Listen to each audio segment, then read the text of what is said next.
We will make a candy color with Blucrom and a tinted clear coat using CA01 and CA03. The first step to prepare a candy color will be to perform a color reading using the spectrophotometer. Then, we need to find the recommended formula using Blucrom. Next, we will prepare the color as we normally do, and add 5% HW5000 hardener to give it more adherence and hardness. Before applying the color to the vehicle, we recommend making a minimum of 3 plates. We will apply the base color until covered following the technical sheet, once dry. Next, we apply 1, 2, and 3 coats of tinted clear coat, arriving at 3 plates with 3 different color intensities. The next step includes verifying which of the samples is more similar to the car and apply the color to the vehicle, exactly as we have done on the selected plate. When carrying out a partial repair, we will follow the blurring process with Blucrom's color blend, as indicated by Blucrom.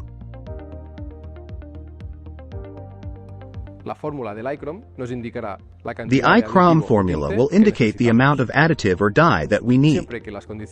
Whenever conditions allow it, we will use a fast clear coat and dilute it 10% more than usual.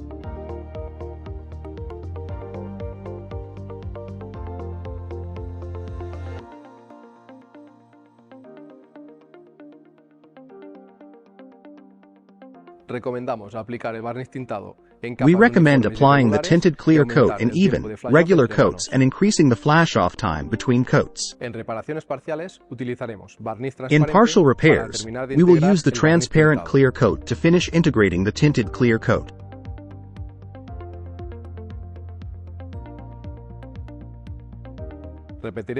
We will repeat the process in each coat to apply.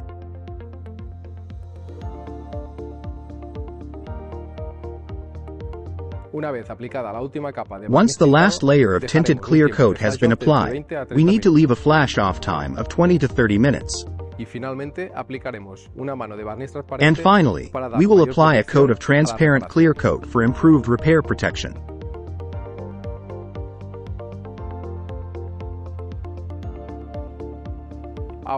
Now that you know the color additive and the repair process for candy,